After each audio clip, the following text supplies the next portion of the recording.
E aqui no Jornal Brasil Atual, nós temos o prazer de falar com o cientista político e professor da Fundação Escola Sociologia e Política de São Paulo, o Paulo Nicoli Ramires. Boa tarde. Boa tarde. Começando a semana bem, professor. Bom dia, professor. Tudo bem?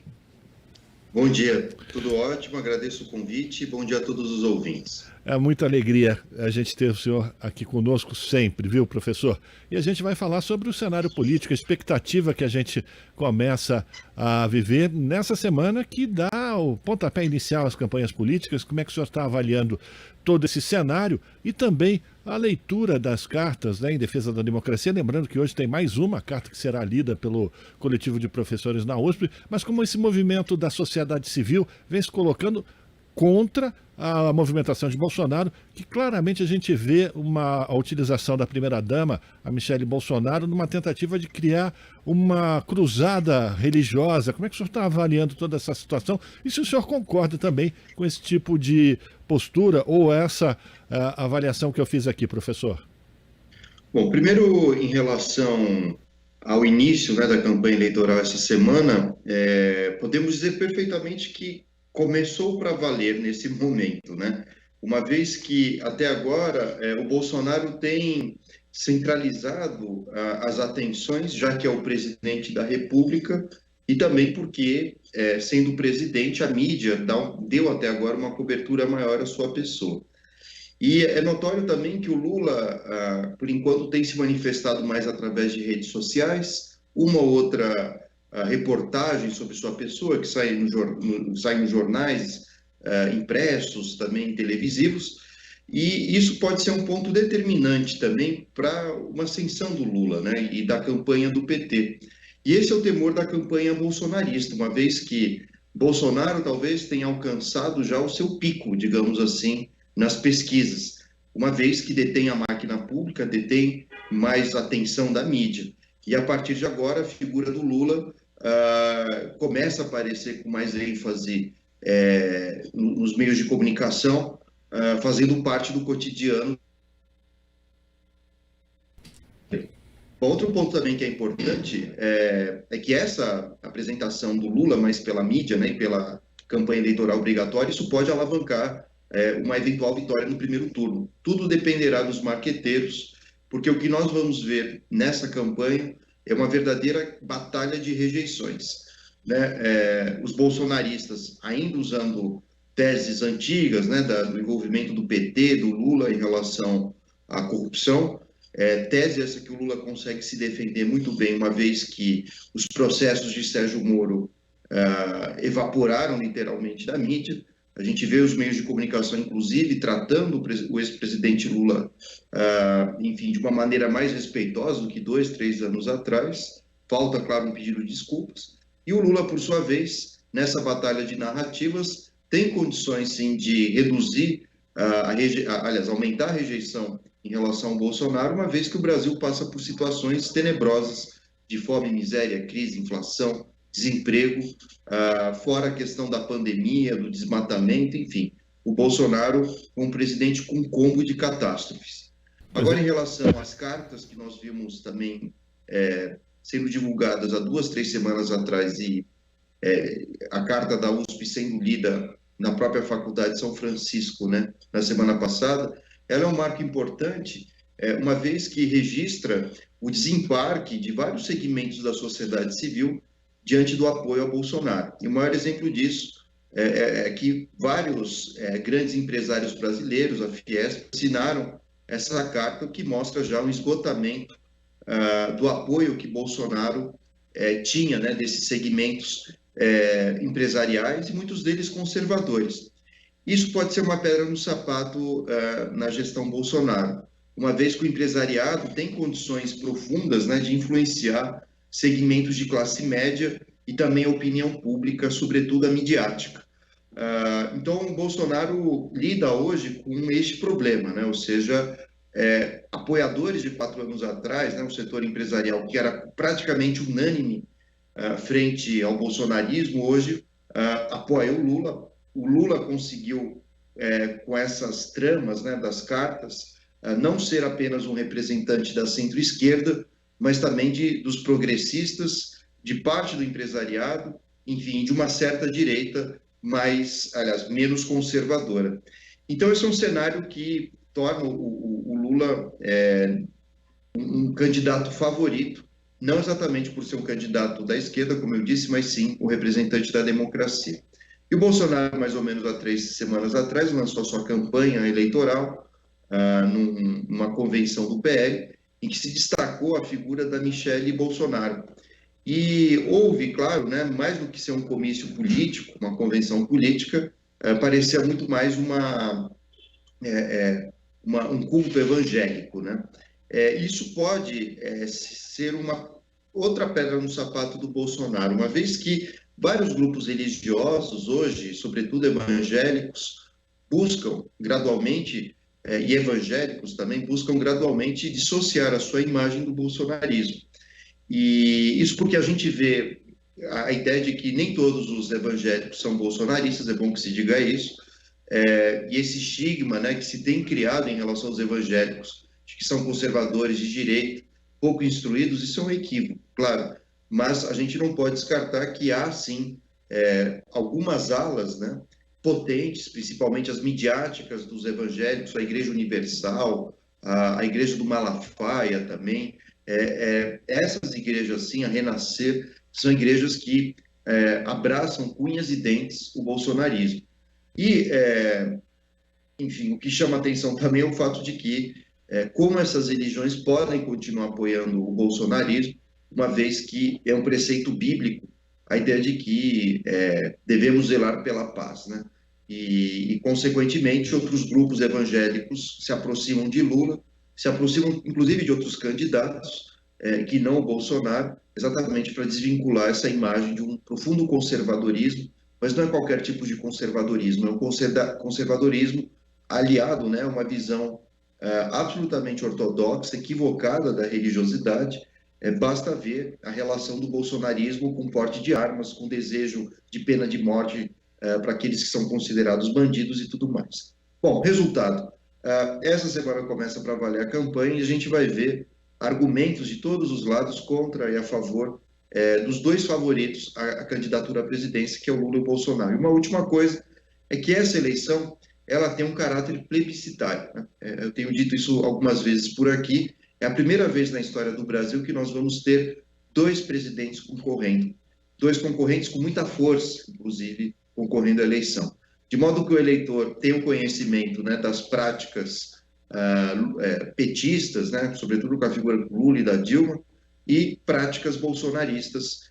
E o que vai pesar certamente é o aspecto econômico, né, muito além do elemento moral.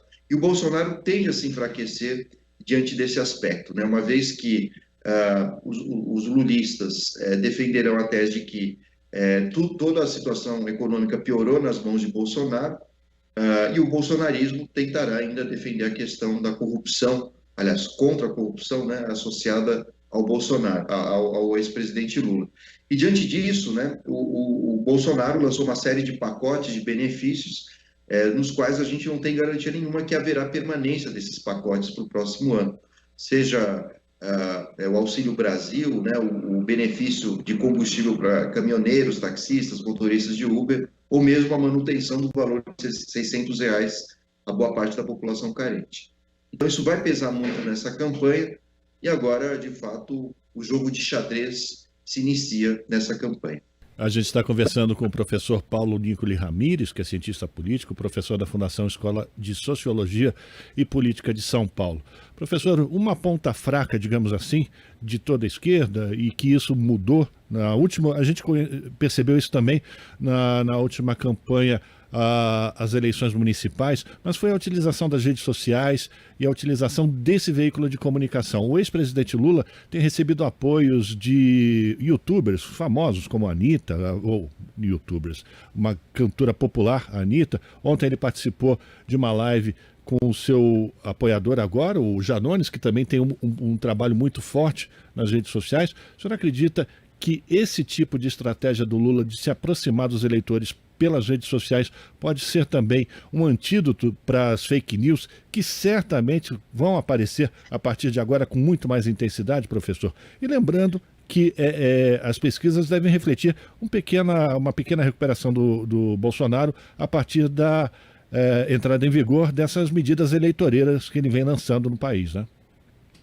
Sem dúvida, né? O grande aprendizagem que houve com a eleição de 2018 foi o fato de que a esquerda ela saiu derrotada, né, no uso das redes sociais. Lógico que o Bolsonaro, além de usar com certa eficácia essas redes, empregou de fake news, né, o que foi talvez mais relevante a ele na sua vitória. Mas já em 2020, com as campanhas municipais da prefeita, nós vimos sim uma grande mudança das esquerdas, principalmente o PSOL, no tipo de utilização das redes, né, ampliando, né, o contato com o eleitorado para além daquele que é oferecido pelos meios de comunicação tradicionais, como rádio e TV, que forneciam ao PSOL pouquíssimos minutos de contato com o eleitor. E o PT também entrou nessa onda muito bem, sobretudo após a libertação do Lula e a sua absolvição, de alguma forma, anulação dos processos no STF, considerando que o Lula se tornou uma figura mais midiática, né, ou memiática também, né, repleto de memes, participações em vídeos, né, de vários youtubers e manifestação de vários artistas youtubers a favor do lulismo. A consequência disso é que o Lula se revigorou, né, em termos de demonstração de sua imagem à sociedade, e houve uma campanha no início do ano, né, incentivando os mais jovens a tirarem o título de eleitor, e pesquisas mostraram que uma boa quantidade desses eleitores votariam em partidos de esquerda, sobretudo o presidente Lula. Então, em relação a 2018, a gente enxerga já um reequilíbrio, né, da potência da esquerda no uso da internet, quando, 4 anos atrás, havia um profundo domínio da direita, fazendo com que boa parte dos jovens, convencidos do bolsonarismo, votassem no atual presidente. Bom, e todo esse cenário vai mostrando que houve um aprendizado, uma reformulação das práticas da esquerda, e esse é o futuro da política, né? A relação dos candidatos com o eleitorado a partir de redes sociais, uso da internet. Redes sociais, sobretudo, como eu disse. Bom, e diante desse fato, né, a gente começa a observar que a campanha eleitoral ela vai ser muito mais angariada pelas redes sociais e internet. Essa é uma questão que já tem surgido do mundo inteiro, principalmente com a eleição do Trump, né, e o mau uso da internet no caso, mas na última eleição norte-americana o Biden também se utilizou desses recursos, derrotando o ex-presidente Trump, e essa é uma tendência mundial, né, ou seja, a internet como um grande instrumento de configuração das lideranças políticas. A gente está conversando com o professor Paulo Nicoli Ramires, cientista político e professor da Fundação Escola de Sociologia e Política de São Paulo. Professor, como o senhor já bem apontou, essa eleição ela vai trazer um caráter plebiscitário, né? Com essa polarização entre Lula e Bolsonaro. O senhor avalia que a importância de uma vitória do ex-presidente Lula no primeiro turno possa ser um freio também às tentativas golpistas de Bolsonaro? O senhor acredita que esse cenário ainda é possível? Também, né? Uma vitória de Lula no primeiro turno seria a salvação da democracia e de forma incontestável. Por isso mesmo Lula se reuniu com Janones, né? Isso traz uma dupla estratégia, porque Janones é um youtuber com mais ou menos 10 milhões de seguidores, e a consequência disso é que mesmo aqueles que não votem no Lula por conta desse apoio, talvez anulem o voto, né? Pelo descontentamento com o cenário político, de modo que o Lula sai duplamente beneficiado, seja pela transferência de muitos votos de Janones a Lula, ou mesmo eleitores decepcionados. Agora, se houver segundo turno, a disputa vai ser mais acirrada, não exatamente porque o Lula está ameaçado de ser derrotado, mas o que pode ser derrotado é a própria democracia, uma vez que o governo Bolsonaro, com as suas falas, né, de contestação à legitimidade das urnas eletrônicas, ele tende a tumultuar o processo eleitoral. E o objetivo desse tumultuamento é gerar rupturas com a democracia, e atrair o eleitorado bolsonarista para uma revolta popular, assim como o Trump fez nos Estados Unidos. O importante intelectual de Harvard, chamado Levitsky, quando publicou um livro chamado Como as Democracias Morrem, em 2017, ele mostrava que o regime democrático, de fato, é muito frágil, né? Isso porque existem partidos que precisam aceitar o sistema eleitoral, é necessário confiar no sistema das urnas, é necessário que o vencedor não elimine o derrotado de forma violenta e o derrotado aceite o resultado das eleições. A imprensa é livre, diz o que quer, literalmente, e agora temos o uso das redes sociais em que o eleitorado também diz o que quer e influencia tantos outros. Então, é fundamental que todos os partidos e candidatos reforcem a legitimidade desse processo. Caso contrário, um caos pode se estabelecer sobre a sociedade. Foi o que Trump tentou fazer nos Estados Unidos e Bolsonaro tenta fazer no Brasil.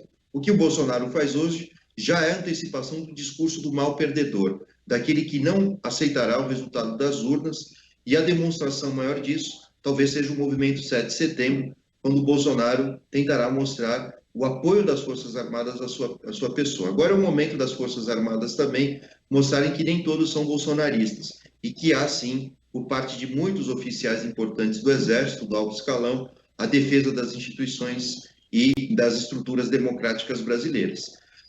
Então, o 7 de setembro vai ser uma data decisiva para a gente ver qual é o fôlego do bolsonarismo em relação a esse empenho golpista contra o resultado das eleições. Quero agradecer aqui a participação do professor Paulo Nicoli Ramires, cientista político, professor da Fundação Escola Sociologia e Política de São Paulo, fazendo uma avaliação do cenário político, os ecos dos atos do 11 de agosto e as perspectivas a partir de agora. Lembrando que a partir desta terça-feira inicia-se a campanha política de verdade, com os candidatos podendo pedir votos. E lembrando também que hoje, hoje à tarde, na USP acontece também um ato, a divulgação de uma carta produzida pelo coletivo de professores da Universidade de São Paulo, e eu quero alertar a todos que nos ouvem e acompanham o Jornal Brasil Atual, tanto pela TVT como pelas redes sociais, que nós faremos a transmissão ao vivo. Professor, muito obrigado pela sua participação, um forte abraço, boa semana, e a gente volta a fazer contato. Um abraço, agradeço o convite. Até logo. Até logo. Agora são 7h28, nós vamos fazer um rápido intervalo e voltamos na sequência. Estamos apresentando Jornal Brasil Atual. As notícias que os outros não dão.